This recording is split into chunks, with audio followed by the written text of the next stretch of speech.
Hello friends, welcome to star education. देखिए, आज हम एनसीईआरटी का सेकंड चैप्टर करेंगे। 6 क्लास की एनसीईआरटी है ये। तो शुरू करते हैं। सेकंड चैप्टर है आखेट, खाद्य संग्रह से भोजन उत्पादन तक। आखेट मीन्स होता है शिकार, खाद्य संग्रह मतलब भोजन का संग्रह करना। नेक्स्ट देखते हैं। आरंभिक मानव, आखिर वे इधर उधर क्यों घूमते थे। देखिए, आरंभिक मानव के बारे में बता रखा है इसमें। आरंभिक मानव मतलब सबसे पहले जो जंगलों में आदि मानव रहते थे, हमारे पूर्वज। हम उन लोगों के बारे में जानते हैं जो इस उपमहाद्वीप में 20 लाख साल पहले रहा करते थे। देखिए, 20 लाख साल पहले है ये। आज हम उन्हें आखेटक, खाद्य संग्राहक के नाम से जानते हैं। भोजन का इंतजाम करने की विधि के अनुसार उन्हें इस नाम से पुकारा जाता है। देखिए, आखेट मतलब शिकार करते थे वो, इसलिए उनको आखेटक कहते हैं। खाद्य संग्रह मतलब भोजन को वो जंगलों से इकट्ठे करके लाया करते थे, कंदमूल फल खाया करते थे, तो इसलिए उनको खाद्य संग्राहक कहा जाता है। आमतौर पर खाने के लिए वे जंगली जानवरों का शिकार करते थे, मछलियाँ और चिड़ियाँ पकड़ते थे, फल मूल दाने, पौधे, पत्तियाँ, अंडे इकट्ठा किया करते थे। आखेटक, खाद्य संग्राहक समुदाय के लोग एक जगह से दूसरी जगह पर घूमते रहते थे। ऐसा करने के कई कारण थे। देखते हैं क्या क्या कारण थे। पहला कारण यह है कि अगर वे एक ही जगह पर ज़्यादा दिनों तक रहते तो आसपास के पौधे, फलों और जानवरों को खाकर समाप्त कर देते थे, इसलिए और भोजन की तलाश में इन्हें दूसरी जगहों पर जाना पड़ता था। दूसरा कारण यह है कि जानवर अपने शिकार के लिए या फिर हिरण और मवेशी अपना चारा ढूंढने के लिए एक जगह से दूसरी जगह जाया करते हैं, इसलिए इन जानवरों का शिकार करने के लिए लोग भी इनके पीछे जाया करते होंगे। नेक्स्ट देखते हैं। तीसरा कारण यह है कि पेड़ों और पौधों में फल फूल अलग अलग मौसम में आते हैं, इसलिए लोग उनकी तलाश में उपयुक्त मौसम के अनुसार अन्य इलाकों में घूमते होंगे। और चौथा कारण यह है कि पानी के बिना किसी भी प्राणी या पेड़ पौधे का जीवित रहना संभव नहीं होता और पानी झीलों, झरनों तथा नदियों में ही मिलता है। यद्यपि कई नदियों और झीलों का पानी कभी नहीं सूखता। कुछ झीलों और नदियों में पानी बारिश के बाद ही मिल पाता है, इसलिए ऐसी झीलों और नदियों के किनारे बसे लोगों को सूखे मौसम में पानी की तलाश में इधर उधर जाना पड़ता होगा। देखिए, बहुत से कारण हैं जो पहले के मानव इधर उधर घूमते थे, कोई पानी की तलाश में, जानवरों के पीछे या फिर अपनी भोजन की तलाश में। नेक्स्ट देखते हैं। आरंभिक मानव के बारे में जानकारियाँ कैसे मिलती हैं। देखिए, इतने साल पहले, 20 लाख साल पहले के बारे में हमें कैसे पता। तो पुरातत्वविदों को कुछ ऐसी वस्तुएं मिली हैं जिनका निर्माण और उपयोग आखेटक, खाद्य संग्राहक किया करते थे। देखिए, कुछ ऐसी वस्तुएं मिली हैं पुरातत्वविदों को जो पहले के लोग अपने यूज़ में किया करते थे। यह संभव है कि लोगों ने अपने काम के लिए पत्थरों, लकड़ियों और हड्डियों के औजार बनाए हों। इनमें से पत्थरों के औजार आज भी बचे हैं। देखिए, प्रारंभिक मानव जो औजार बनाते थे पत्थरों के, जानवरों का शिकार करने या रहने के लिए, तो वो आज भी मौजूद हैं, आज भी मिले हैं। इनमें से कुछ औजारों का उपयोग फल फूल काटने, हड्डियों और मांस काटने तथा पेड़ों की छाल और जानवरों की खाल उतारने के लिए किया जाता था। कुछ के साथ हड्डियों या लकड़ियों के मुट्ठे लगाकर भाले और बाण जैसे हथियार बनाए जाते थे। कुछ औजारों से लकड़ियाँ काटी जाती थीं। लकड़ियों का उपयोग ईंधन के साथ साथ झोपड़ियों और औजार बनाने के लिए भी किया जाता था। नेक्स्ट देखते हैं। देखिए, ये कुछ औजार हैं। ये देखिए, पत्थर का नुकीला बना हुआ औजार है जो किसी पेड़ की, देखिए, जड़ को खोदने के लिए किया जाता था इसका उपयोग। एक ये औजार है, देखिए, सुई की तरह बना रखा है। उस समय सुई तो होती नहीं थी, पत्थरों से ही वो कपड़ों को या जानवरों की खाल को सिलते थे पहनने के लिए। नेक्स्ट देखते हैं। रहने की जगह निर्धारित करना कि कहाँ रहते थे वो। लाल त्रिकोण वाले, देखिए मानचित्र में दिया है, लाल त्रिकोण वाले स्थान वे पूरा स्थल हैं जहाँ पर आखेटक खाद्य संग्राहकों के होने के प्रमाण मिले हैं। इनके अलावा भी और कई स्थानों पर आखेटक खाद्य संग्राहक रहते थे। मानचित्र में सिर्फ कुछ गिने चुने ही स्थान चिन्हित किए गए हैं। कई पुरास्थल नदियों और झीलों के किनारे पाए गए हैं। ज़्यादातर नदियों और झीलों के किनारे रहते थे क्योंकि उन्हें पानी की सुविधा मिलती थी वहाँ पर। देखते हैं लाल त्रिकोण वाले कौन कौन से हैं। मैप पे आ जाते हैं। देखिए ये है लाल त्रिकोण भीमबेटका गुफा का नाम सुना होगा आपने। ये पूरा पाषाण कालीन गुफा है। यहाँ से चित्र मिले हैं बहुत सारे और पत्थर मिले हैं, पत्थरों के औजार मिले हैं। नेक्स्ट देखते हैं। नेक्स्ट देखिए कुरनूल गुफा। यहाँ से राख के अवशेष भी मिले हैं।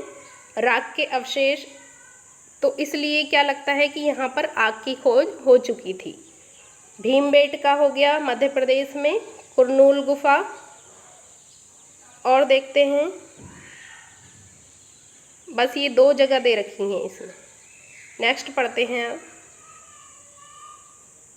पुरा स्थल। देखिए पुरा स्थल की परिभाषा दे रखी है इसमें। पुरा स्थल उस स्थान को कहते हैं जहाँ औजार, बर्तन और इमारतें जैसी वस्तुओं के अवशेष मिले हैं।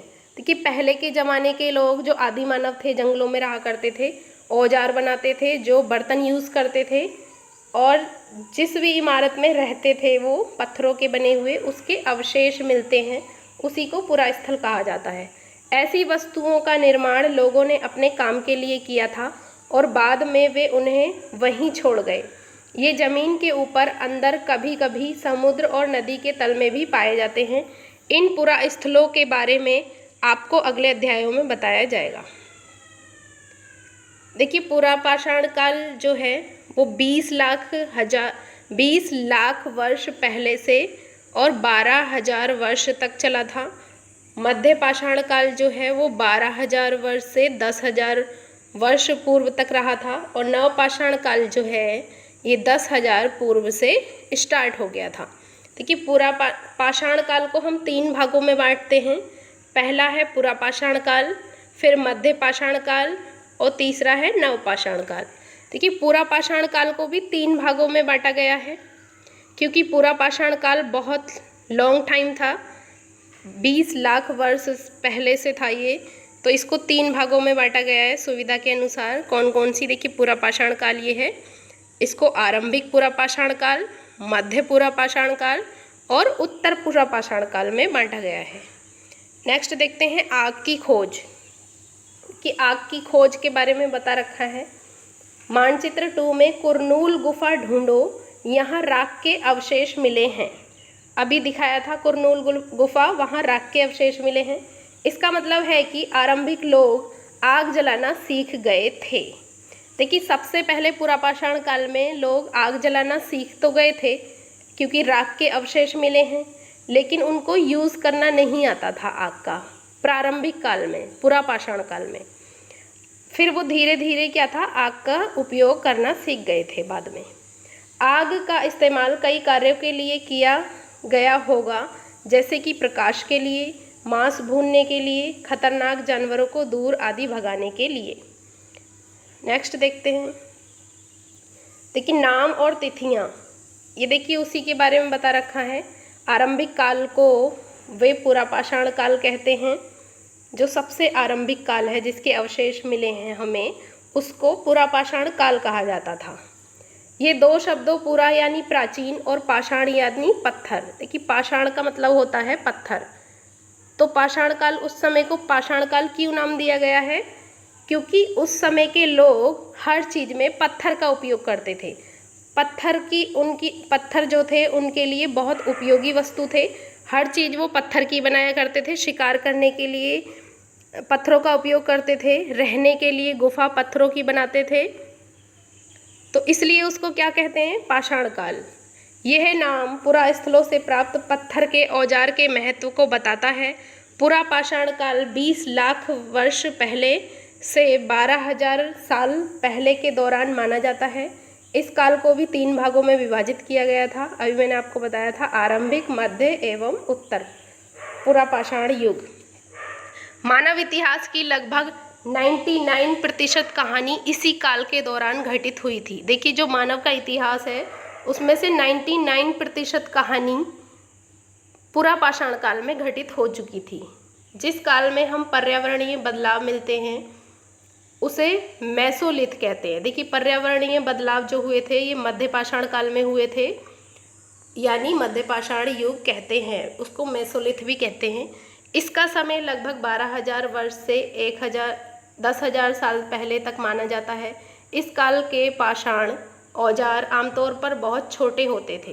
देखिए, जैसे जैसे समय बीतता गया आदि मानव के हथियार जो थे छोटे होते गए।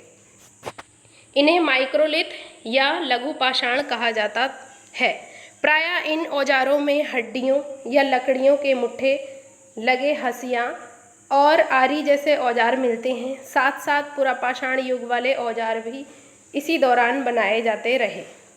अगले युग की शुरुआत लगभग 10,000 साल पहले से होती है। इसे नवपाषाण काल कहा जाता है। नवपाषाण का क्या मतलब होता होगा, नेक्स्ट देखते हैं, आगे पढ़ते हैं हम। बदलती जलवायु। देखिए, यहाँ से भी क्वेश्चन बन जाता है कि जलवायु में परिवर्तन कौन से काल से शुरू हुआ था, तो ये मध्य पाषाण काल से शुरू हो गया था। देखिए, लगभग 12,000 साल पहले दुनिया की जलवायु में बड़े बदलाव आए और गर्मी बढ़ने लगी। देखिए, जलवायु में परिवर्तन हुआ, मौसम में, और एकदम गर्मी बढ़ने लगी। इसके परिणाम स्वरूप कई क्षेत्रों में घास वाले मैदान बनने लगे। देखिए, जब गर्मी बढ़ेगी तो बादल बनेंगे और बादल बनेंगे तो बरसात होगी तो उससे घास वाले मैदान बनने लगेंगे। इससे हिरण, बारहसिंगा, भेड़, बकरी और गाय जैसे जानवरों की संख्या बढ़ी जो घास खाकर जिंदा रह सकते थे। देखिए, घास वाले मैदान बने तो इसे घास खाने वाले जानवर भी बढ़े। जो लोग इन जानवरों का शिकार करते थे वे भी इनके पीछे आए और इनके खाने पीने की आदतों और प्रजनन के समय की जानकारी हासिल करने लगे। हो सकता है कि तब लोग इन जानवरों को पकड़कर अपनी ज़रूरत के अनुसार पालने की बात सोचने लगे हों। साथ ही इस काल में मछली भी भोजन का महत्वपूर्ण स्रोत बन गई। देखिए, ये मध्य पाषाण युग की बात है, मध्य पाषाण काल। उसमें क्या हुआ, जलवायु बदली, घास के मैदान बने और घास खाने वाले जानवर भी बढ़े। उससे क्या हुआ, देखिए, उससे जो जानवरों का शिकार करते थे वो भी इनके पीछे आए और इनके बारे में उन लोगों को पता लगा। नेक्स्ट देखते हैं कि मछली भी इनका भोजन का स्रोत बनी। कौन से काल में, मध्य पाषाण काल में। ये क्वेश्चन पूछा जाता है कि मछली भोजन का स्रोत कब बनी थी, तो वो मध्य पाषाण काल में बनी थी। ये भी पूछा जाता है जलवायु में परिवर्तन कब हुआ था, तो वो भी मध्य पाषाण काल में हुआ था। नेक्स्ट देखते हैं खेती और पशुपालन की शुरुआत। देखिए, इससे खेती और पशुपालन की शुरुआत भी हो गई थी। इसी दौरान उपमहाद्वीप के भिन्न भिन्न इलाकों में गेहूं, जौ और धान जैसे अनाज प्राकृतिक रूप से उगने लगे थे। देखिए, पहले इनको उगाया नहीं जाता था क्योंकि आदि मानव को पता ही नहीं था। ये खुद प्राकृतिक रूप से उपजे थे। गेहूं और जौ सबसे पहली फसल है ये। उसके बाद धान प्राकृतिक रूप से उगने लगे थे। शायद महिलाओं, पुरुषों और बच्चों ने इन अनाजों को भोजन के लिए बटोरना शुरू कर दिया होगा। साथ ही वे ये भी सीखने लगे होंगे कि यह अनाज कहाँ उगते थे और कब पककर तैयार होते थे। ऐसा करते करते लोगों ने इन अनाजों को खुद पैदा करना सीख लिया होगा। देखिए, जब उन्हें पता लगा कि ये हमारे खाने योग्य हैं तो वो उनको खुद पैदा करने लगे थे। इस प्रकार धीरे धीरे वे कृषक बन गए। वो खुद उगाने लगे तो वो क्या बन गए, कृषक, किसान बन गए। नेक्स्ट देखते हैं। इसी तरह लोगों ने अपने घरों के आसपास चारा रखकर जानवरों को आकर्षित कर उन्हें पालतू बनाया होगा। सबसे पहले जिस जंगली जानवर को पालतू बनाया गया वह कुत्ते का जंगली पूर्वज था।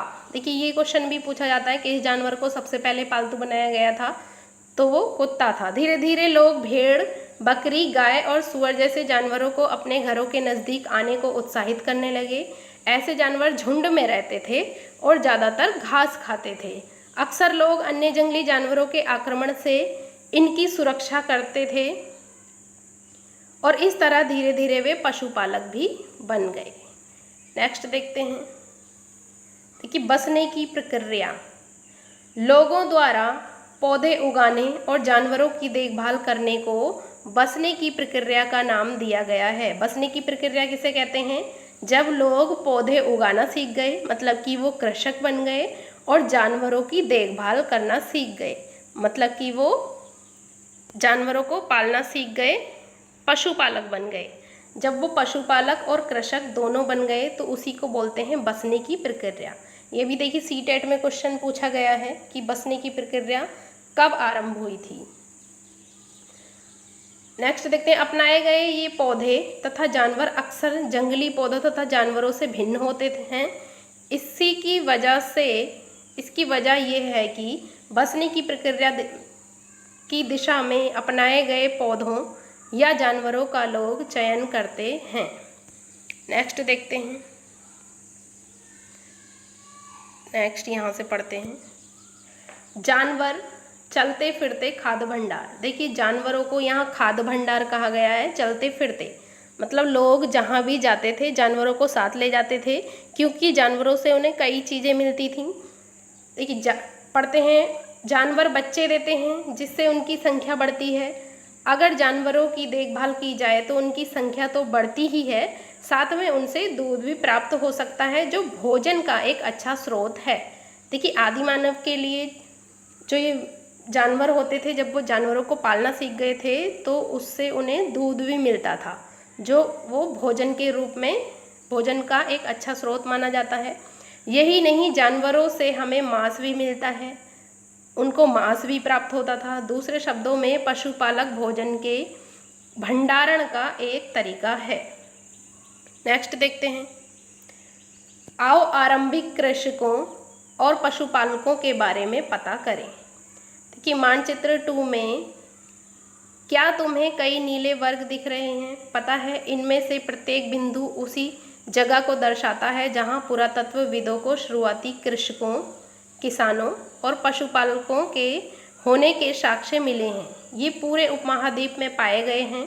उपमहाद्वीप मतलब भारत और आसपास के देश। इनमें सबसे महत्वपूर्ण पश्चिमोत्तर क्षेत्र में, आधुनिक कश्मीर में, पूर्वी तथा दक्षिण भारत में पाए गए हैं।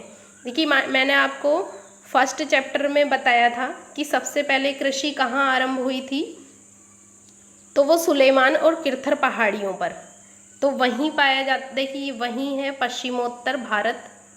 पश्चिमोत्तर कहाँ पाया जाता है? पश्चिम और उत्तर, ये वाली साइड होती है। और यहीं पाकिस्तान के बॉर्डर पर क्या थी? सुलेमान और किरथर पहाड़ियाँ थीं। देख लेते हैं हम मैप में। नीले वर्ग, ये आ गया मैप। इसमें देखिए नीले वर्ग कहाँ है? देखिए ये है, यहाँ पर सुलेमान और किरथर पहाड़ियाँ थीं। मेहरगढ़, इस जगह का नाम क्या है? मेहरगढ़। मैंने आपको बताया था कि पहली बार कृषि और पशुपालक के साक्ष्य कहाँ से मिले हैं? यहीं से मिले हैं, मेहरगढ़ से। दूसरा है, देखिए ये है चिरांद, यह है कोल्डी हवा, उत्तर प्रदेश में पाया जाता है ये। और ये देखिए दाओजली हेडिंग, ये यहाँ पे क्या थी? गारो की पहाड़ियाँ थीं। ये भी बताया था आपको फर्स्ट चैप्टर में। नेक्स्ट देखिए यहाँ पे हल्लूर है, ये कर्नाटक में पाया जाता है। ये पेयमपल्ली है, ये तमिलनाडु में पाया जाता है। यहाँ सबसे क्या मिला है? कृषि के साक्ष्य मिले हैं और पशुपालन के। नेक्स्ट देखते हैं।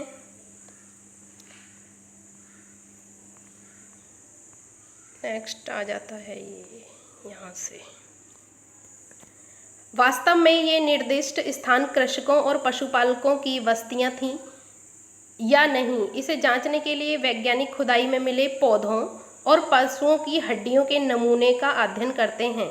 इनमें से सबसे रोचक जले हुए अनाज के दानों के अवशेष हैं। देखिए, अनाज के दाने जले हुए मिले थे, उसकी राख मिली थी अनाज के दानों की। ऐसा लगता है कि ये गलती से या फिर जानबूझकर जलाए गए होंगे।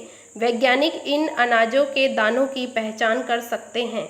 वैज्ञानिकों ने इन अनाज के दानों की पहचान की थी, लेकिन उस समय कोई लिखा हुआ साक्ष्य नहीं है कि ये जानबूझकर जलाए गए थे या अपने आप जले थे, तो हम सिर्फ अंदाज़ा लगा सकते हैं। इस तरह हमें पता चलता है कि इस उपमहाद्वीप के विभिन्न भागों में बहुत सारी फसलें उगाई जाती रही होंगी। वैज्ञानिक विभिन्न जानवरों की हड्डियों की भी पहचान कर सकते हैं। देखिए, वैज्ञानिक जो हैं जानवरों की हड्डियों को देखकर भी बता सकते हैं कि ये कौन से जानवर की हड्डी है। नेक्स्ट देखते हैं स्थायी जीवन की ओर। देखिए, जब आदि मानव कृषि करना सीख गए थे और पशुपालन करना सीख गए थे, जब कृषि करते हैं तो उसको उगाने से लेकर उस फसल को काटने तक के लिए वहाँ रुकना पड़ता है, तो धीरे धीरे उनका स्थायी जीवन स्टार्ट हो गया था। एक जगह ठहर कर रहने लगे थे वो, पहले इधर उधर घूमते थे शिकार के लिए। अब देखते हैं, पुरातत्वविदों को कुछ पुरास्थलों पर झोपड़ियाँ और घरों के निशान मिले हैं, जैसे कि बुर्ज होम कहाँ है? ये जम्मू कश्मीर में है। के लोग गड्ढे के नीचे घर बनाते थे जिन्हें गर्तवास कहा जाता है। देखिए, बुर्ज होम वर्तमान कश्मीर में एक जगह थी जहाँ लोग गड्ढा खोदकर नीचे को घर बनाते थे।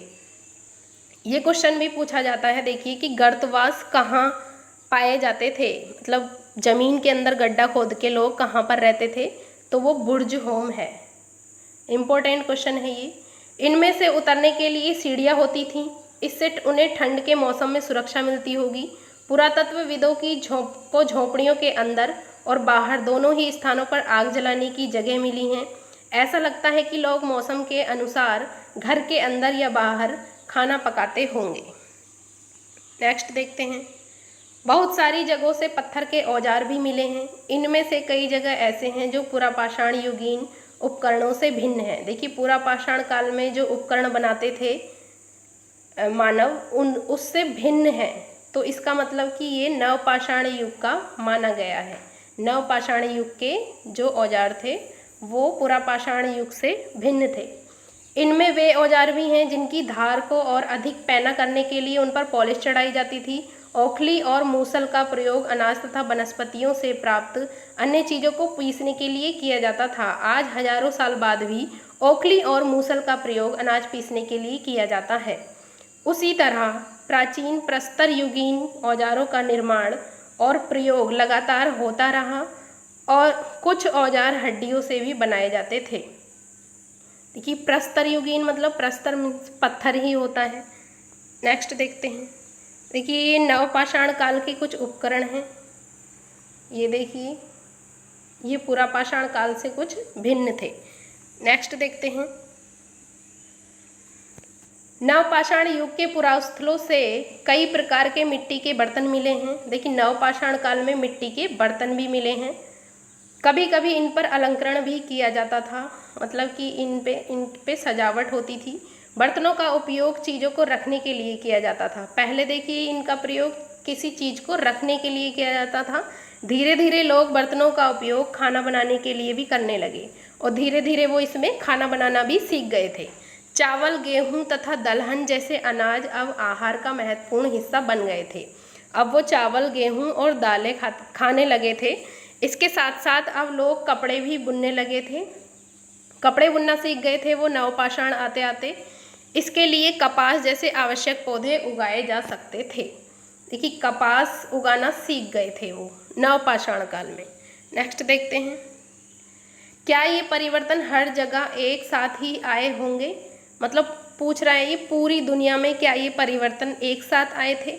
ऐसी बात नहीं है। एक तरफ जहाँ कई जगहों पर स्त्री पुरुष शिकार और भोजन संग्रह करने का काम करते थे, वहीं अन्य लोगों ने हजारों साल के दरमियान धीरे धीरे खेती और पशुपालन को अपना लिया।